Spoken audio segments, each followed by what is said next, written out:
Hermanos, abriendo la escritura bíblica, por favor nos podemos ir a Juan 8:2.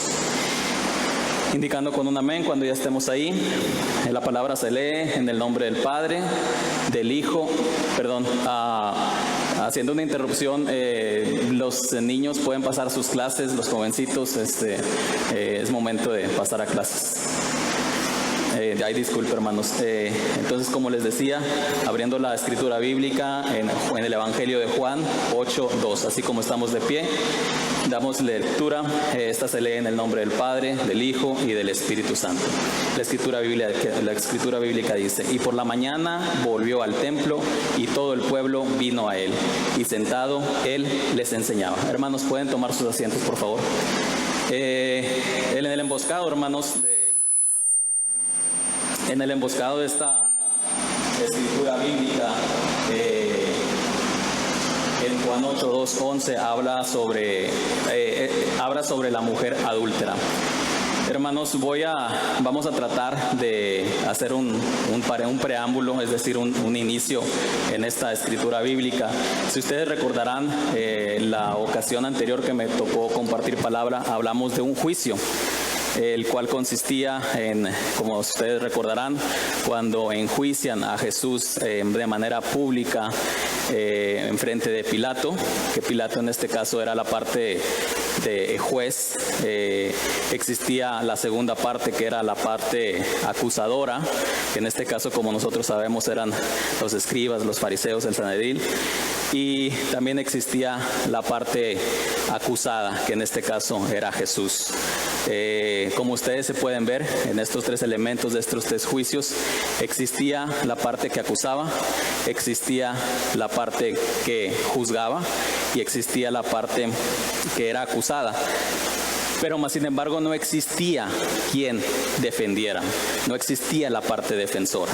Entonces el día de hoy esta palabra yo la titulé: Él es tu defensor. Hermanos, como veíamos ahorita, el versículo 2 habla de que el Señor volvió al templo y todo el pueblo vino a él, sentado él les enseñaba.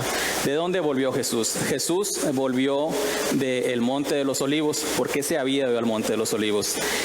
Esto se desarrolla en el último día de la fiesta de los tabernáculos. La fiesta de los tabernáculos, como sabemos, el tabernáculo en aquellos años, cuando el pueblo había estado en el desierto, se erigió un tabernáculo que era donde alojaba la arca del pacto.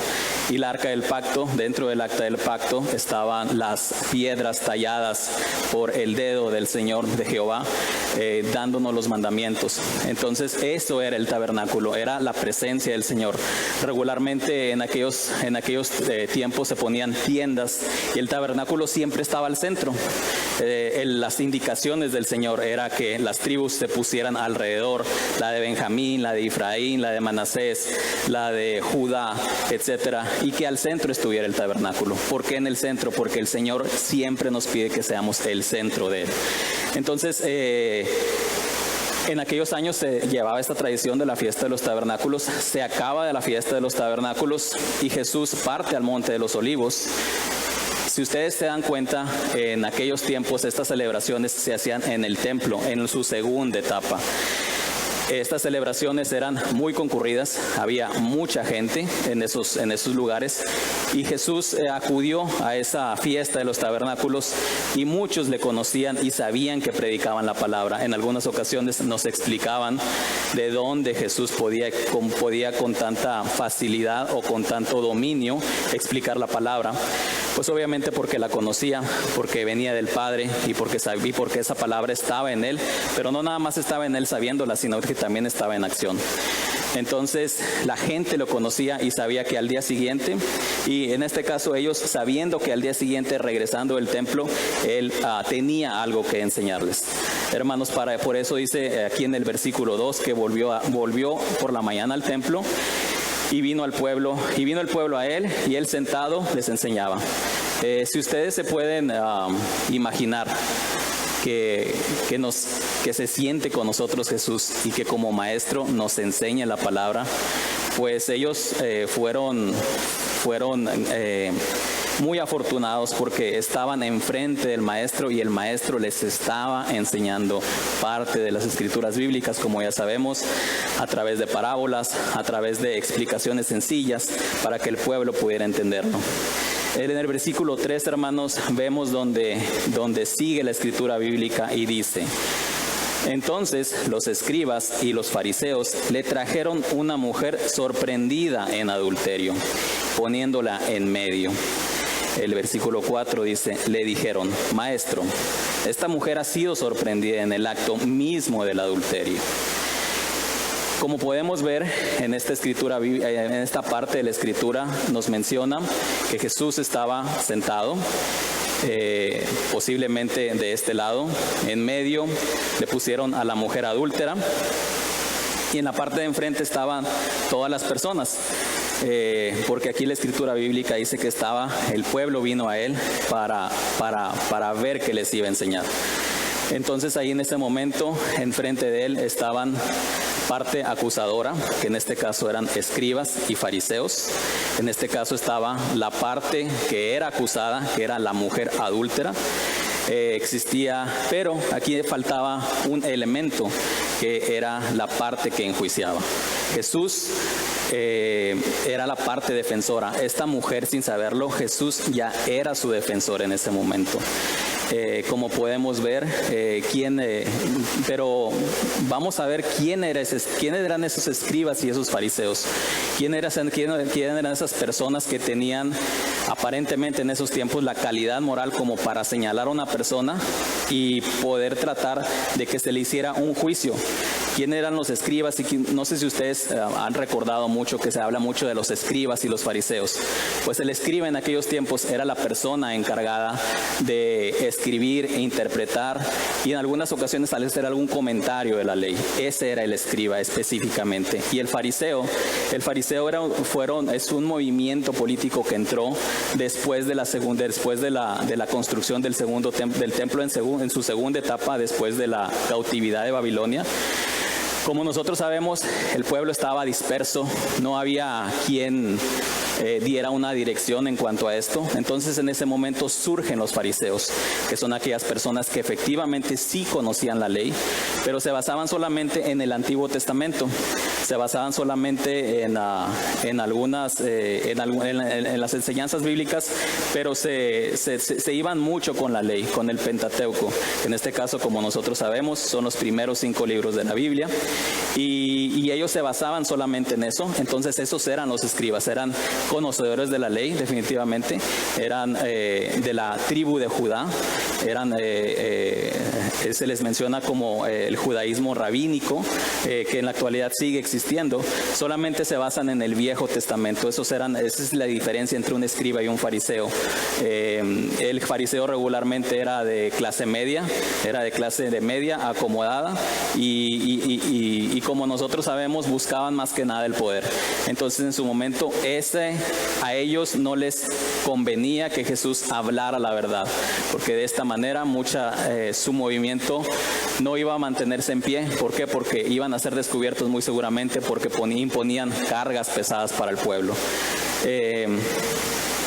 Hermanos, en el versículo 5 nos dice que estando Jesús, la mujer adúltera y el pueblo enfrente de él, tratando de ver qué es, los escribas y los fariseos lo hicieron con la intención de ver cómo reaccionaba Jesús y saber qué es lo que iba a hacer en ese momento. En el versículo 5, nos dice: y en la ley nos mandó Moisés apedrear a tales mujeres. Tú pues, ¿qué dices? Como les digo, estos escribas, estos fariseos, en algunas ocasiones también se muestra en la escritura bíblica que había gente de edad, gente que se les llamaba los ancianos, que conocían la ley. Ellos eran los que estaban tentando, los que estaban queriendo ver cómo iba a reaccionar a Jesús. Y como vemos, ellos muestran y sacan la ley y dicen: la ley que nos mandó Moisés dice que hay que apedrear a esta mujer, lapidarla, prácticamente matarla. Y le preguntan: ¿qué dices tú? En ese momento, como ya habíamos visto, ellos decían o se escudaban en la ley de Moisés, y aquí lo dicen. Entonces, bajo este precepto, ellos querían juzgar a la mujer adúltera. En el versículo 6 nos dice: mas esto decían, tentándole para poder acusarle. Pero Jesús, inclinándose hacia el suelo, escribía en tierra con el dedo. Hermanos, imagínense ustedes esa escena de Jesús.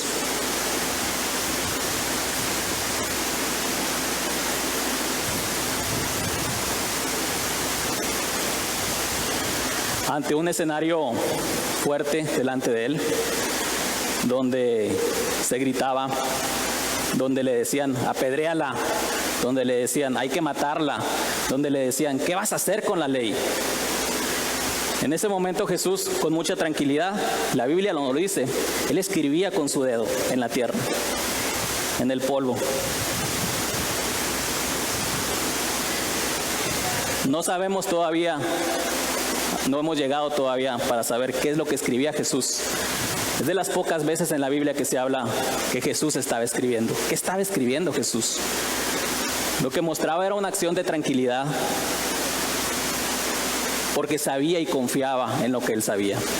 Y sabía que aunque la situación era muy difícil y que le pedían que matara a una mujer, él seguía escribiendo con su dedo sobre la tierra. Esto muestra tranquilidad en él, porque él sabía cómo reaccionar en este momento. Estando ahí la mujer adúltera y Jesús escribiendo con su dedo en el polvo o en la tierra, en el suelo, mostraba esa tranquilidad, porque los 5 libros de la Biblia muy seguramente los conocía. Que sabemos que es Génesis, Éxodo, Levítico, Números y Deuteronomio. Hablando de Deuteronomio específicamente, Jesús sabía que estas personas, las cuales querían juzgar a la mujer adúltera, no estaban cumpliendo con la ley. Porque en Deuteronomio 16, 18 dice: jueces y oficiales pondrás en todas tus ciudades, que Jehová tu Dios te dará en tus tribus, las cuales juzgarán al pueblo con justo juicio. Hermanos, Deuteronomio lo está diciendo, y Jesús lo sabía, que para juzgar a una persona tenía que haber jueces, tenía que haber oficiales. ¿Qué jueces y qué oficiales había en ese momento? No había ninguno. Y estos señores, estos escribas y estos fariseos sabían lo que decía la ley, lo estaban tratando de tentar, pero Jesús sabía que en Deuteronomio 16, 18, como lo conocemos ahorita nosotros, Jehová había dicho que tenía que haber jueces y oficiales para juzgarla, y allá no había ningún juez ni ningún oficial. Había una multitud, estaba el pueblo, estaba quien acusaba, estaba a la que acusaban, pero no había ningún juez. Y Jesús lo sabía. Y ellos no fueron a más, porque ellos sabían que Jesús sabía la palabra y sabían que aparte de saberla, la ponía en acción. En el versículo 7 nos dice: y como insistieran en preguntarle, se enderezó y les dijo: el que vosotros esté sin pecado, sea el primero en arrojar la piedra contra ella. Hermanos, aquí nos damos cuenta de la importancia que tiene el conocer la palabra. Como les digo, Jesús sabía que tenía que haber jueces y oficiales, y ahí no había ninguno. Y ellos, queriendo transgreder la ley, querían juzgar a esta mujer adúltera. Aparte, en Deuteronomio 19, 15 nos habla sobre las leyes sobre el testimonio. Los escribas y los fariseos decían que esta mujer había sido sorprendida en el adulterio, mas sin embargo no habían presentado ningún testigo. ¿Qué nos dice la ley? ¿O qué nos dice la ley de Moisés? O en este caso Deuteronomio 19:15 nos dice: no se tomará en cuenta a un solo testigo contra ninguno en cualquier delito ni en cualquier pecado en relación con cualquier ofensa cometida, solo por el testimonio de 2 o 3 testigos se mantendrá la acusación. Hermanos, aquí no había ningún testigo. La ley en Deuteronomio decía que por lo menos tenía que haber 2 testigos, de 2 a 3 testigos, y aquí ni siquiera había uno. Estos escribas y fariseos no estaban obedeciendo la ley, porque no había ningún testigo en ese momento. Ahora bien, ahí no es lo más complicado o lo más duro que imponía la ley en Deuteronomio. En Deuteronomio 18 y 19 nos dice: y los jueces inquirirán bien, y si aquel testigo resulte falso y hubiere acusado falsamente a su hermano, entonces haréis a él como él pensó hacer a su hermano, y quitarás el mal de en medio de ti. Hermanos, aquí resumiendo, nos quiere decir que si ese testigo era falso, entonces esas personas que estaban acusando a la mujer que estaba ahí, a la mujer adúltera, ahora iban a ser acusados ellos por el mismo pecado por el que ellos estaban acusando. Entonces, obviamente, cuando Jesús les dice, el que vosotros estéis sin pecado, sea el primero en arrojar la piedra contra ella, obviamente sabían que no tenían ningún solo argumento. Jesús conocía la palabra en Deuteronomio y sabía que tenía que haber jueces, sabía que tenía que haber parte acusadora, sabía que tenía que haber testigos, más de 2, para que esta acusación fuera sostenida, y no había ninguno solo.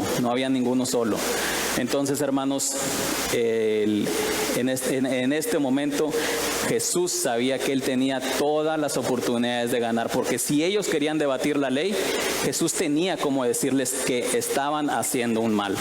No estaban siguiendo la ley que aparentemente ellos seguían. No le estaban haciendo caso y la estaban transgrediendo. No la estaban siguiendo al pie de la letra. Entonces, por estas razones, y obviamente también porque Jesús les dice que el que esté libre de pecado, en esa multitud, y nosotros haciendo un pequeño, tratando de hacer una pequeña introspección entre nosotros. Si el día de hoy nos dice quién está libre de pecado, nadie estamos libres de pecado, nadie absolutamente. ¿Por qué? Porque sabemos que estamos en este mundo imperfecto, sabemos que estamos en este mundo el cual vamos a seguir teniendo pecados, pero más sin embargo estamos intentando, y eso sí lo ve el Señor. Sabe que no somos perfectos, sabe que muchas veces por omisión, caemos o tenemos algún pecado a cuestas, pero el Señor sabe que todos los días estamos intentando, y como nos lo ha enseñado la hermana Hilda, no somos practicantes del pecado. Hermanos, si nos vamos al versículo 8, nos dice: e inclinándose de nuevo hacia el suelo, siguió escribiendo en tierra. Pero ellos, al oír esto, acusados por su conciencia, salían uno a uno, comenzando desde los más viejos hasta los postreros, y quedó solo Jesús y la mujer que estaba en medio. Como lo veíamos, hermanos, ellos conocían la ley. Ellos sabían que no tenían ningún argumento para ganar este aparente juicio.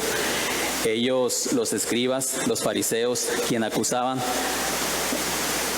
en su momento no dieron un paso adelante, porque como lo dice aquí su palabra, acusados por su conciencia.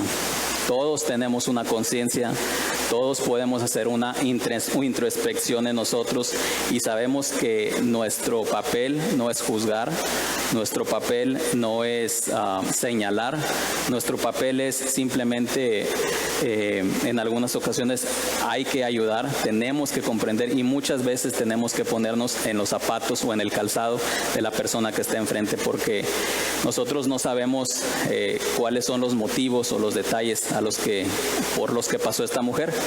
Y tocando el tema de la mujer adúltera, adulterio, la hermana Hilda, en su segundo estudio de los enemigos de la carne, el cual estamos apenas en el tercer estudio, en el segundo estudio nos habla de lo que es el adulterio. Ella como decía el pastor, ha crecido mucho espiritualmente, está dejando muy buenos estudios, y en el adulterio ella lo conceptualizaba como aquella persona casada que tiene alguna relación extramarital, es decir, con alguien que no es su cónyuge. De esto era de lo que se le acusaba a esta mujer adúltera. Y en la ley decía que se tenía que apedrear, ya fuera mujer. En este caso era mujer. En el versículo 10, hermanos, nos dice: enderezándose Jesús y no viendo a nadie sino a la mujer, le dijo: mujer, ¿dónde están los que te acusan? Ninguno te condenó. En el versículo 11 dice: ella dijo: ninguno, Señor. Entonces Jesús le dijo: ni yo te condeno, vete y no peques más. Hermanos, aquí es donde podemos ver cómo el Señor defiende a la mujer adúltera bajo el precepto de la conciencia de las personas, bajo la ley que él sí conocía, bajo estos argumentos, sabiendo que él tenía argumentos como para echar abajo este aparente juicio que los escribas y los fariseos querían hacer. Hermanos, en estos versículos nos podemos dar cuenta del panorama de ese momento, que había personas tratando de acusar, no estando libres. Posiblemente entre ellos había algún adúltero, posiblemente había alguien que no seguía la ley como debería, y debido a eso Jesús no tomó eso en contra de ellos, sino que simplemente sabía que la conciencia de ellos no estaba limpia, no era completamente blanca. Hermanos, aquí nos podemos dar cuenta casi al finalizar el versículo 11, donde nos dice: ella dijo: ninguno, Señor. Entonces Jesús le dijo: ni yo te condeno, vete y no peques más. Aquí, hermanos, podemos ver cómo Jesús le da una nueva oportunidad a la mujer adúltera. Cómo Jesús le dice que él tampoco la condenaba. Le dice: yo no tampoco te condeno. Vete y no peques más. Trata de luchar para hacer una realidad y para que siguiendo su camino pudiera lograr ella el no pecar más. Hermanos, aquí lo vemos que es una oportunidad más. ¿Quién de nosotros no tiene una oportunidad más? Todos tenemos una oportunidad. Poniéndolo en perspectiva, yo hice un cálculo yo pienso que la mayoría de nosotros, si no es que todos, siempre al despertar cada mañana, sabemos que las misericordias del Señor se renuevan cada mañana. Sabemos que cada día que despertamos es una nueva oportunidad. Pero aquí, hablando de oportunidad, de cuando la mujer pecó, mi edad son 44 años, y poniéndolo en perspectiva, si yo me quitara los primeros 9 años de mi vida, en los cuales aparentemente pudiera no tener conciencia o pudiera no saber qué es bueno y qué es malo, porque un niño hasta los 6, 7, 8, dependiendo, hay muchos factores en los cuales un niño no tiene conciencia. Quitándole esos años, si yo me quitara los primeros 9 años de mi vida a mis 44 años, y tomando en cuenta solamente mis 35 años, multiplicándolos por 365 días que tiene el año, el Señor hasta ahorita a mí, solo por cada despertar o por cada día que yo he tenido de vida, me ha dado 12,775 oportunidades. Esa es la oportunidad de vivir, la oportunidad de estar aquí el día de hoy. Pero si lo multiplicamos por 2, diciendo que el hermano Francisco, o por 3 a lo mejor, que peca mucho. ¿Por qué? Porque pues aquí se porta bien, pero no sabemos qué hace allá afuera. Entonces vamos a suponer que el hermano Francisco por día pues eche unos 3 o 4 pecados. Pues en este caso, y si yo vuelvo a despertar, pues ya la cuenta ya va casi en 40,000 oportunidades que el Señor me ha dado. Entonces, hermanos, aquí es donde nosotros podemos ver la cantidad de oportunidades que nos da el Señor cada día. Y como le dijo a la mujer: yo tampoco te condeno, vete y no peques más. Le dio una oportunidad para creer en Él, para tomar de esa agua viva, para no pecar más. Hermanos, cerrando la palabra del día de hoy, el día de hoy el Señor y la palabra que primero es para mí, nos enseña, y creo que no sé si tienen la duda, pero yo sí la tuve en su momento y me puse a investigar. para tratar de saber qué es lo que Jesús estaba escribiendo. Es interesante saber, porque la palabra dice que Jesús escribía en el polvo. ¿Qué estaba escribiendo? ¿Qué escribía? Era una acción en la cual representaba una tranquilidad porque él no se dejaba amedrentar por la situación, pero más sin embargo, si era el momento, si es importante tratar de saber qué es lo que escribía. Si nos vamos nosotros, hermanos, a Jeremías 17:13, ahí está la respuesta para saber qué es lo que el Señor escribía en el polvo. Jeremías 17:13 dice: Oh Jehová, esperanza de Israel, todos los que te dejen serán avergonzados, y los que se apartan de mí serán escritos en el polvo, porque dejaron a Jehová, manantial de aguas vivas. Ahí está lo que Jesús escribía. ¿Qué escribía Jesús? Jesús muy seguramente escribía el nombre de aquellos de los cuales se apartaban de Jehová. ¿Por qué lo escribe? Porque esto lo dice el profeta Jeremías y nos dice que y los que se apartan de mí serán escritos en el polvo. ¿Qué pasa cuando el nombre de alguien es escrito en el polvo? ¿Qué pasa si yo aquí pongo el nombre de Francisco? El día de mañana va a venir un ventarrón y lo va a borrar. ¿Qué pasa si el día de mañana pongo el nombre de Cintia? Si Jesús escribía en el polvo el nombre de alguien, pues muy seguramente en el polvo ya no iba a existir, no iba a estar ahí. Por eso dice Jeremías: aquellos que se apartan del Señor serán borrados, serán quitados del polvo. En ese momento nosotros podemos ver que hay algunas otras personas que comentan que él escribía sobre la situación, que escribía palabras que en ese momento a él no le perturbaron, pero más sin embargo sí le preocuparon, como maldad, como juicio, como adulterio, como adjetivos que un día están en el polvo, y estando aquí en el polvo no van a llegar allá a los cielos, porque esos adjetivos allá no existen. Simplemente van a ser como un recuerdo. Hermanos, eso es lo que Jesús escribía en el polvo. Cerrando, hermanos, él como un abogado defensor de nosotros en su mismo proceso de dolor, porque él tuvo un proceso de dolor en la cruz. Él tuvo sufrimiento y tuvo posiblemente algunos pensamientos, los cuales nosotros no sabemos específicamente cuáles eran. Él desde ese momento que estaba en la cruz ya estaba trabajando por cada uno de nosotros, porque si ustedes recordarán, cuando estaban en la cruz, él le pedía al Padre que no nos fuera tomado en cuenta ese pecado. Él le decía: perdónalo, Señor, porque no saben lo que hacen. En ese momento él ya estaba fungiendo como un defensor de nosotros. Aun y cuando tú no quieras, él te va a defender, porque es su naturaleza defenderte. No importa qué pecado, no importa cuál falta tengas, no importa qué tan difícil parezca la situación. Si ustedes recordarán, conocemos el testimonio del joven Isaac, que nos compartió allá vino aquí a Benecer y nos compartió en una de las campañas de evangelización lo que había pasado en su vida, que